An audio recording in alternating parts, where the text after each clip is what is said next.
నాకు తోచింది, నేను నమ్మింది, నేను బయటికి చెప్పుకునేందుకు ఇంకెవరి అనుమతో అంగీకారమో నేను ఎందుకు తీసుకోవాలి?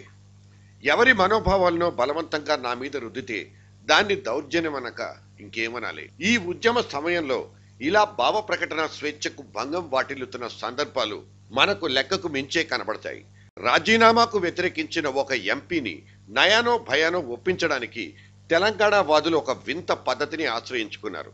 ముందు ఆ ఎంపీ సర్వే సత్యనారాయణ గారు నిన్న ఏమన్నారో ఒక్కసారి చూద్దాం. రాజీనామా చేసిన తర్వాత నేను 15 సంవత్సరాల తర్వాత నాకు రాజకీయ పునర్జన్మనిచ్చింది సోనియా గాంధీ గారు. నన్ను కన్న తల్లి నా సొంత తల్లి అయితే నాకు రాజకీయ పునర్జన్మనిచ్చిన నా తల్లి సోనియా గాంధీ గారు 2004లో ఇచ్చింది. 2009లో జనరల్ సీట్లో నన్ను ఎంపీగా పోటీ చేయమని మరీ టికెట్ ఇచ్చింది. ఈనాడు భారతదేశంలోనే నేను ఒక్కడిని. కాబట్టి ఆ అన్నం పెట్టిన ఆ తల్లికి సున్నం పెట్టే రకం నేను గాను. కనీసం నేను రాజీనామా చేయాలి, అది లాస్ట్ రిసార్ట్ అని అనుకుంటే నేను అమ్మగారికి ఒక మాట చెప్పాలి. కనీసం ఒక మాట చెప్పకపోతే కదా సర్వే సత్యనారాయణ అన్నప్పుడు నేను ఏం ముఖం చూపించవలసి వస్తుంది అన్నదే నేను మిమ్మల్ని అందరినీ ప్రశ్నిస్తాను. కట్ చేస్తే వరంగల్ ఆర్డీఓ కార్యాలయం. RDO Sangeetha, daughter of MP Sarvey Sathyanarayana. ఈమెకొచ్చిన ఇరకాటం ఏంటో కూడా మీరే చూడండి.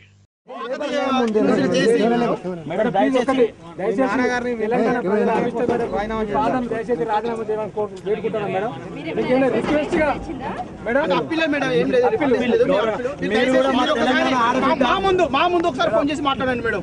విద్యార్థులు పదవీ త్యాగానికి సస్యమిరా అంటున్న ఎంపీ గారిని నయానో భయానో దారికి తెచ్చుకోవాలన్న ఉద్దేశంతో తెలంగాణ వాదులు ఇలా పూలు చేతబట్టుకుని గాంధీగిరికి దిగిపోయారు.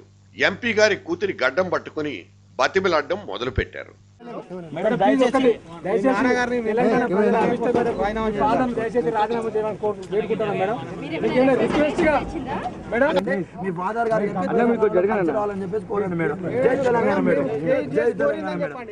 తెలంగాణ కోసం 99 మంది రాజీనామాలు చేస్తుంటే మీ నాన్నగారు ఒక్కడే అడ్డం తిరుగుతున్నారు ఎందుకంటూ ప్రశ్నలు సంధించడం మొదలు పెట్టారు. నాన్నను ఒప్పించమ్మా తల్లి అంటూ కూతుర్ని సున్నితంగా ఇబ్బంది కూడా పెట్టారు. విద్యార్థి జేఎస్ ఆధ్వర్యంలో తన కూతురు దగ్గరికి ఈ రోజు మేము పువ్వులతో శాంతియుతంగా ఒక రిప్రజెంటేషన్తో మేడం మీ ఫాదర్ గారికి తెలంగాణ రాష్ట్రానికి కోసం రాజీనామా చేయండి అని చెప్పేసి విన్నవించుకోవడానికి ఈ రోజు మేము సంగీతం మేడం ఆర్డీఓ దగ్గరికి ఈరోజు విద్యార్థి జేఏసీలో రావడం జరిగింది. ఈ గాంధీగిరి చూడ్డానికి ముచ్చటగానే ఉన్న తెలంగాణకు రాజీనామా ఒక్కటే మార్గమన్న ఆలోచనతో ఏకీభవించకపోవడం సర్వే గారి తప్పెలా అవుతుందో అంతుబట్టని విషయం. ఆయన మానానాయన్ని ఎందుకు వదలరో అర్థం కాదు. మన విద్యా వ్యవస్థను గురుగ్రహాలు భ్రష్టు పట్టిస్తున్నాయా? పిల్లల్లో చదువు మీదున్న ధ్యాస తగ్గిపోవడానికి అయ్యవార్ల వెకిలి చేష్టలు కూడా కారణమవుతున్నాయా? ఈ మధ్య వెలుగు చూస్తున్న వరుస వేధింపులు గురువులకున్న విలువను తగ్గించేస్తున్నాయి. ఒక స్టూడెంట్ మీద అఘాయిత్యానికి ఒడిగట్టపోయిన ప్రిన్సిపాల్ని వలువలుడదీసి దేహశుద్ధి చేసిన ఘటన మనం ఇంకా మర్చిపోలేదు.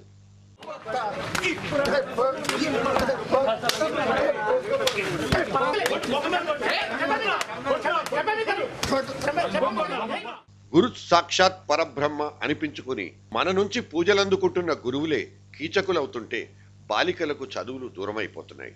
కాకినాడ జగన్నాథపురం గర్ల్స్ హై స్కూల్లో ఇంకో కీచకుడు పుట్టుకొచ్చాడు. ఆడపిల్లల్ని వెకిలి చేష్టలతో వేధింపులతో వేసారేలా చేస్తున్న ఒక హెడ్ మాస్టర్ కి పేరెంట్స్ వేసిన ఈ శిక్ష సరిపోతుందా?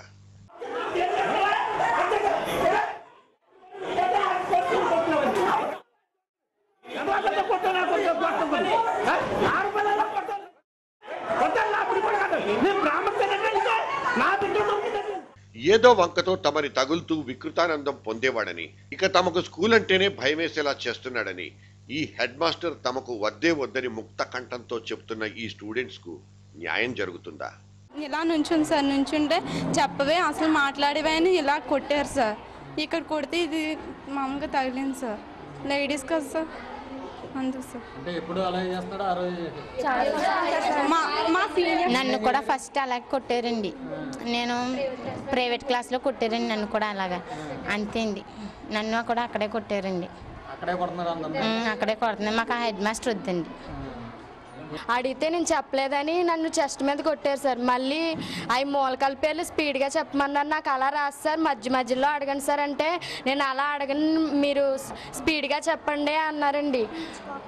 ఊపిరి పీల్చుకోకుండా చెప్పమన్నారు. చెప్పమని నాకు అలా రాదంటే పుస్తకం చింపేసి తోసేశారు. ఉరిశిక్ష కంటే భయంకరమైన శిక్ష అనుభవించిన తర్వాత కూడా ఈ మాస్టారి మైండ్ సెట్ మాత్రం మారలేదు చూడండి.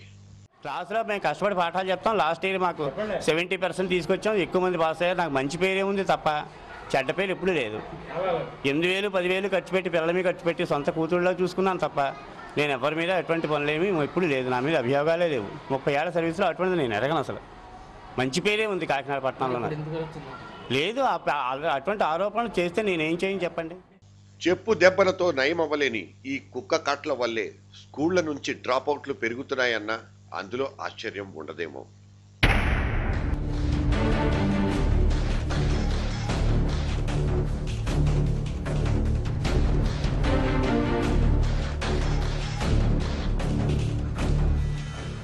జగన్ సేన జై తెలంగాణ అంటుందా?